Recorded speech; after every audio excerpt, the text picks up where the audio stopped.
Ever had someone destroy something you built, only to realize they just shot themselves in the foot? That's exactly what happened when the HOA at Silverwood Estates bulldozed my rain garden. What they didn't realize, that unsightly wilderness, as they called it, was the only thing keeping their million-dollar homes from sliding down the hill. My name is Robert Mitchell. I'm 62, a retired civil engineer, and I moved to Silverwood Estates in Colorado 5 years ago after my wife passed away. I chose this spot at the base of Silverwood Hill not just for its natural beauty, but because it posed a challenge I could sink my teeth into. See, every time it rained, the runoff would send little mudslides creeping across the back of my lot. Most folks saw a backyard with drainage issues. I saw a hillside on the verge of failing, and a chance to fix it. I spent my career specializing in erosion control. 35 years analyzing soil stability, water flow, and land retention strategies taught me to spot the early warning signs: bulging soil near the slope base, hairline cracks in driveways, water weeping from places it shouldn't. And I was seeing all of that just a few feet from my living room. The homes above me didn't know it, but they were living on borrowed time. So I got to work, using a combination of native Colorado plants, deep-rooted grasses, porous soil layers, and terrace landscaping. I built a rain garden system that was equal parts beauty and engineering. I consulted geotechnical data, monitored rainfall patterns, and even designed the garden to slow water velocity in key trouble spots. It took me 2 years and $30,000, plus hundreds of hours of sweat and care. But when it was finished, the garden looked like something out of a national park. Lupin, columbine, and wild yarrow filled the terraces. Bees buzzed lazily over the blooms, and birds nested in the brush. But more importantly, the water stayed where it was supposed to. No more minor slides, no more pooling. The slope stabilized, and for the first time since my wife passed, I felt like I had created something worth sharing with the world. But not everyone saw it that way. Enter Victoria Harrington. When she became the new president of the HOA, she brought with her a freshly printed degree in lawn uniformity and an iron grip on aesthetics. To her, my garden wasn't a stormwater solution. It was a wilderness eyesore, a blemish on her vision of Silverwood as a clean, manicured community. I tried to explain, gave her diagrams, charts, even offered to walk her through the engineering behind it. She waved me off like I was some eccentric grandfather ranting about science fiction. Her mind was made up, and so was her board's. One Monday morning in April, I returned from a long weekend with my daughter to find bulldozers tearing through the heart of the garden. Decades of knowledge, thousands of dollars, and 2 years of labor, obliterated in a matter of hours. Victoria stood there beaming, arms crossed, as if she'd just won a war. "Your eyesore is finally gone, Mr. Mitchell," she said. "The board voted unanimously. We've replaced it with proper sod and sprinklers. You can thank us later." What they didn't realize was that the sod they laid down was purely cosmetic. And with the first major storm of the season forecast just 5 days away, they had just removed the only thing standing between their homes and a landslide. It was the calm before the storm, literally. And the hill was about to remind everyone exactly why it needed a garden, not a lawn. The storm warning came in Tuesday morning. Expect up to 4 inches of rainfall, the Channel 7 meteorologist said, the words rolling off her tongue with professional calm. Localized flooding possible. Soil saturation levels are already high. Exercise caution if you live near hillsides or slopes. I didn't need a TV to tell me we were in trouble. With my rain garden gone, the slope above my property was now exposed. Bare topsoil covered with shallow sod and some basic perforated drainage pipes that would be laughable in a high school engineering class, let alone in a storm-prone area with elevation and clay-rich subsoils. I walked the slope myself that afternoon. The soil already had a spongy give to it. In places, it looked like it was breathing. I called for an emergency HOA meeting that night. Victoria refused. She sent a mass email instead. "There is no cause for alarm. Our new landscaping meets HOA visual guidelines and features professional drainage." Mr. Mitchell's garden was unauthorized and, frankly, dangerous. The board acted to protect community values. Her professionals were her nephew's company, Greenline Lawn and Landscape, A crew that specialized in suburban turf and spring mulching. Not one geologist. Not one hydrologist. No one with even a basic understanding of hillside hydrostatic pressure. So I did what I could. I documented everything. I took high-resolution photos of the bulldozed garden area, now reduced to muddy flatness and freshly laid sod. I traced the route of the new drainage pipes, thin PVC tubes meant for a backyard patio, not a steep gradient carrying thousands of gallons of storm runoff.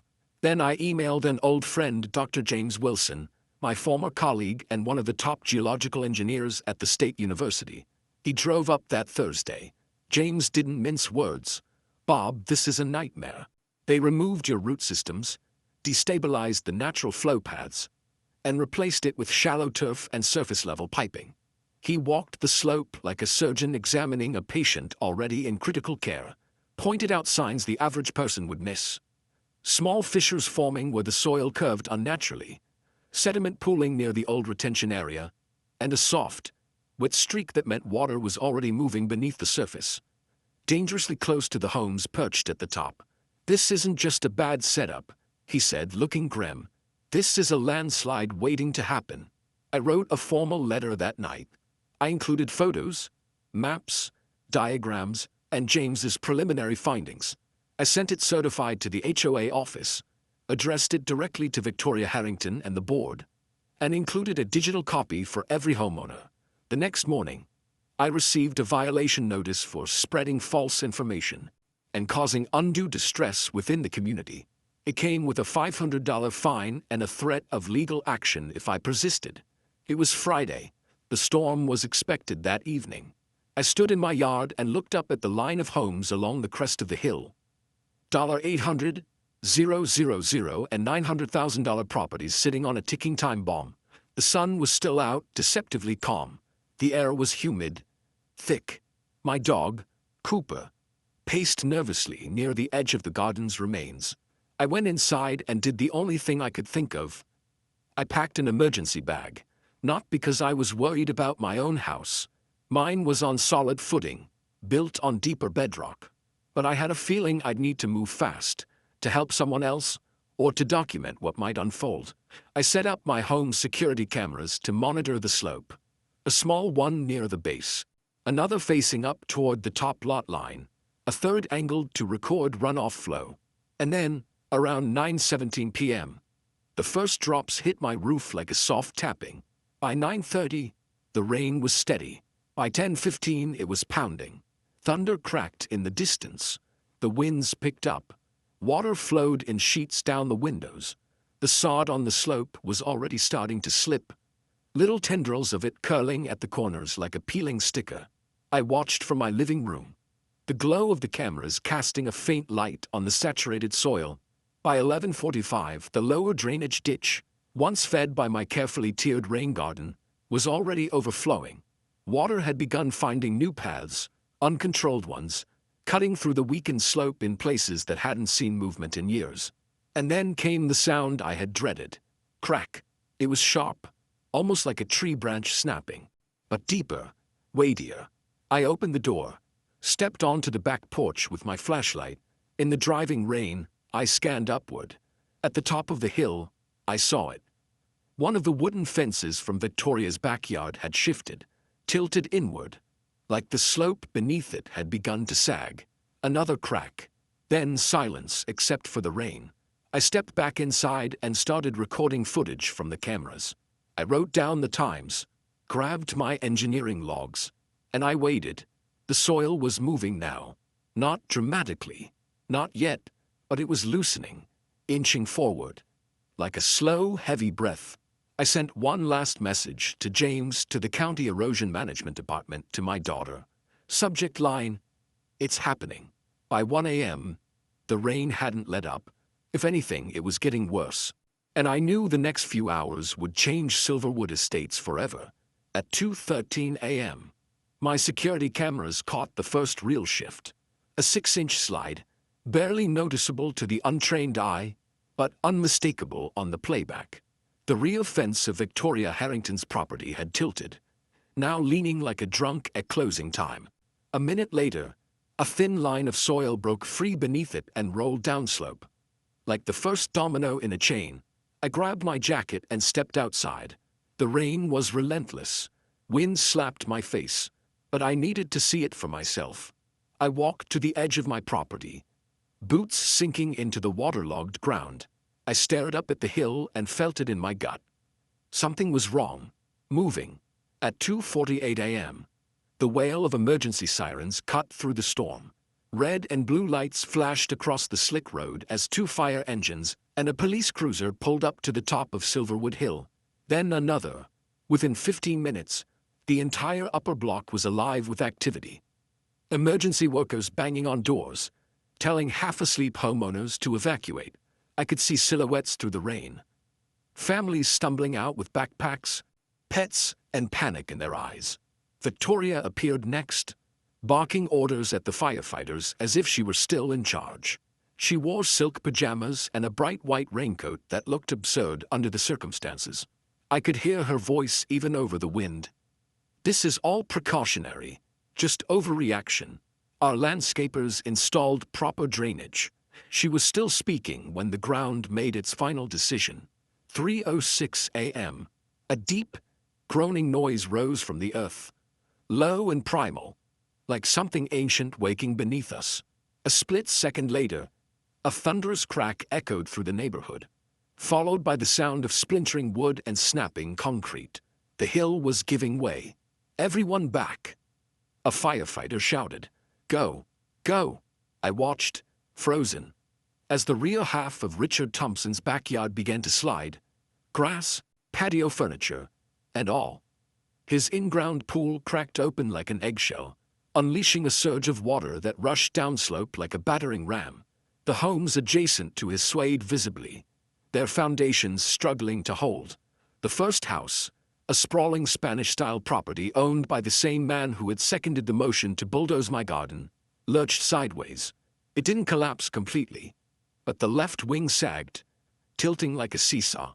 Windows shattered, a retaining wall disintegrated. The cascading effect had begun.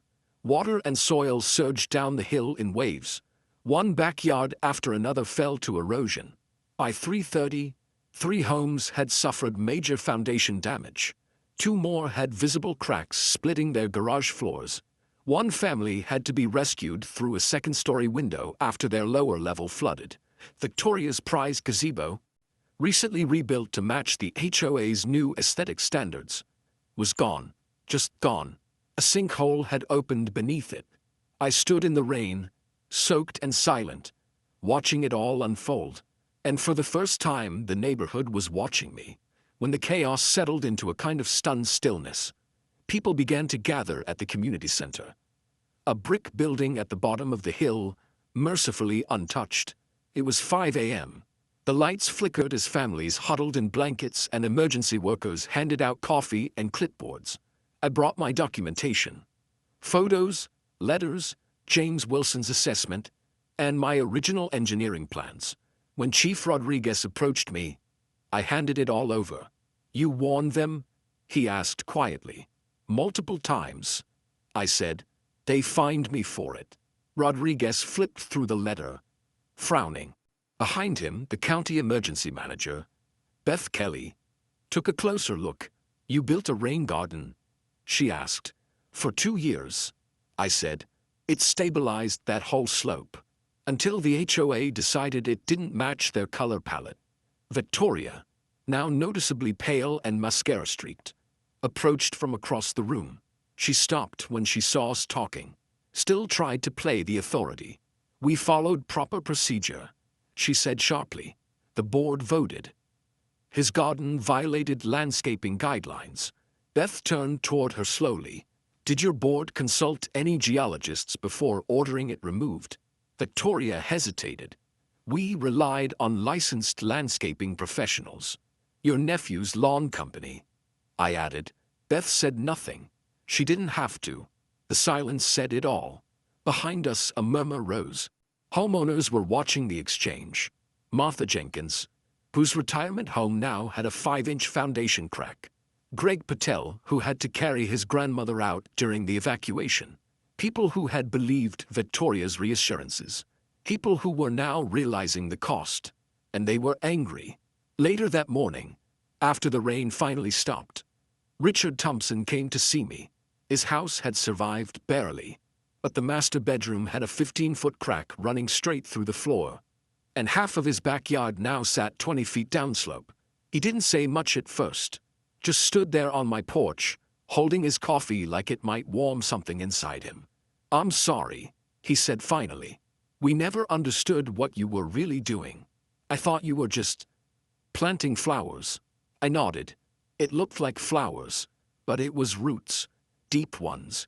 He shook his head, more to himself than to me. "And now we're screwed." "No," I said. "Now you understand."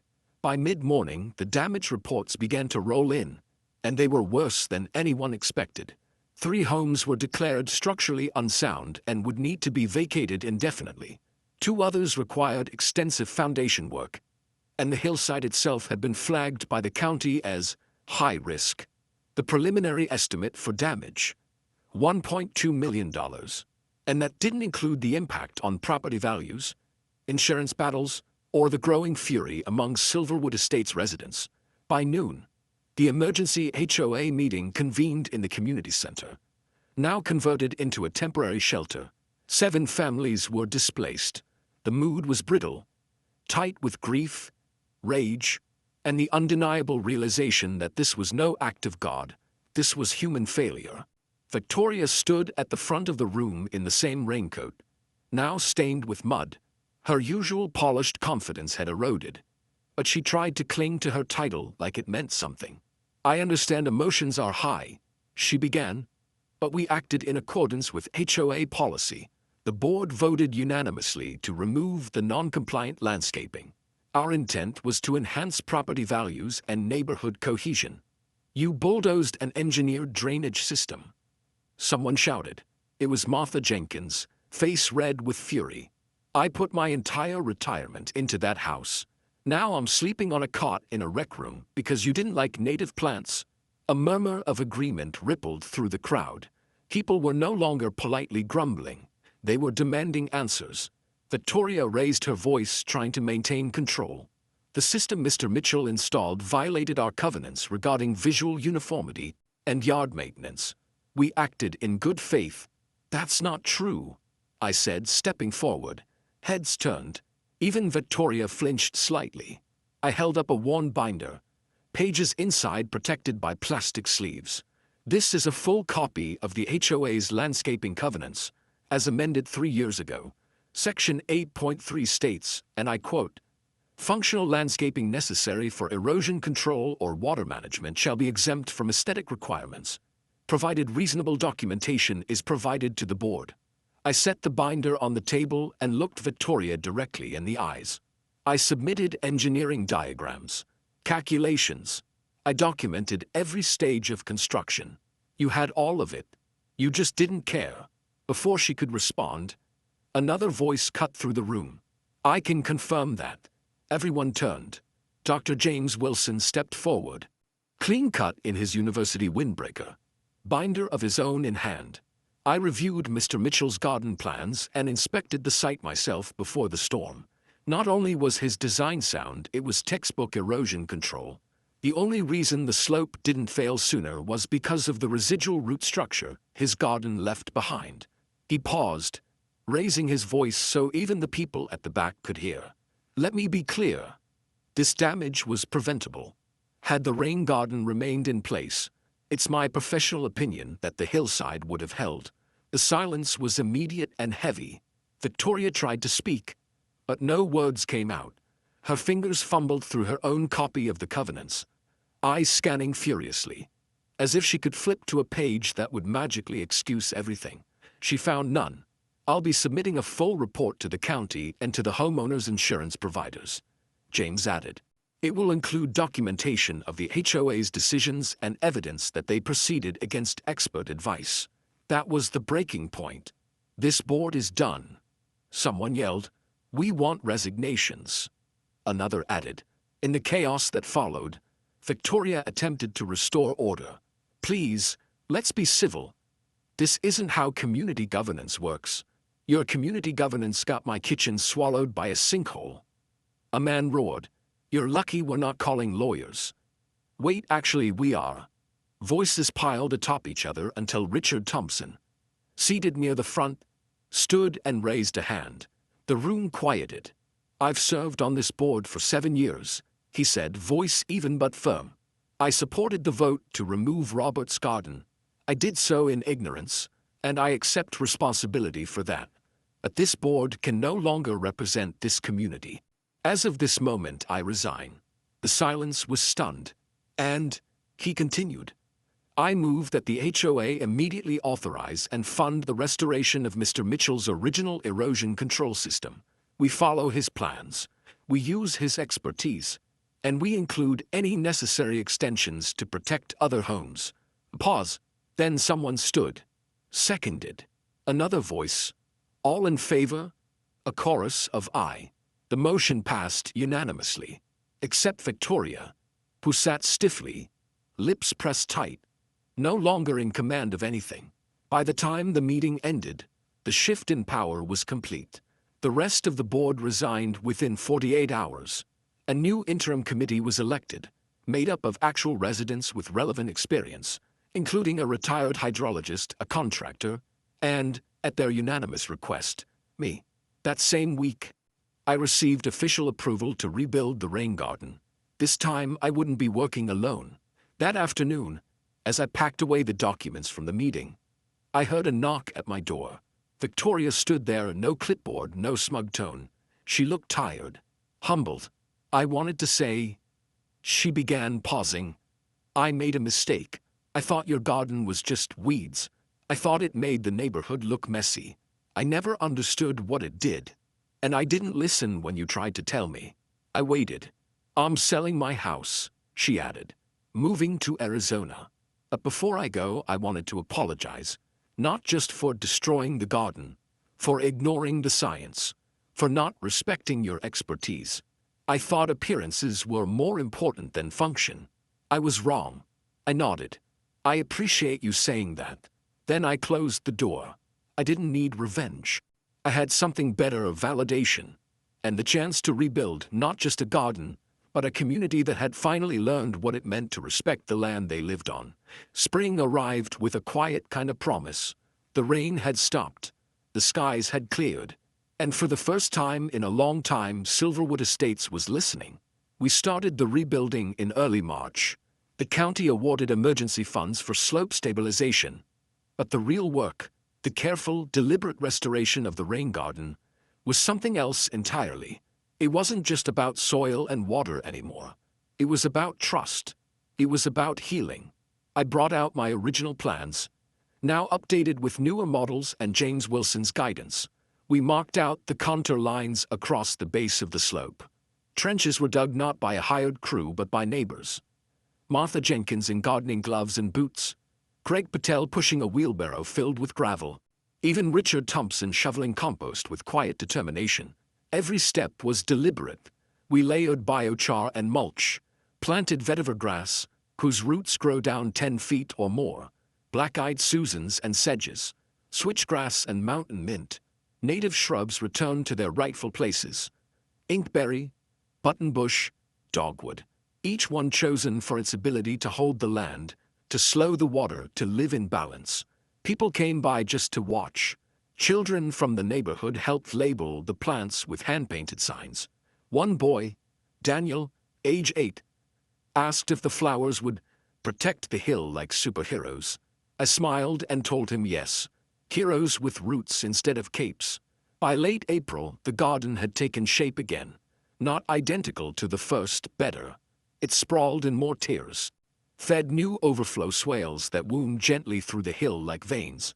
The design followed nature's logic now, not human preference. And when the first warm rains came, they didn't flood. They sank in, quietly absorbed, diffused and filtered through layers of engineered growth. The community began to change with it.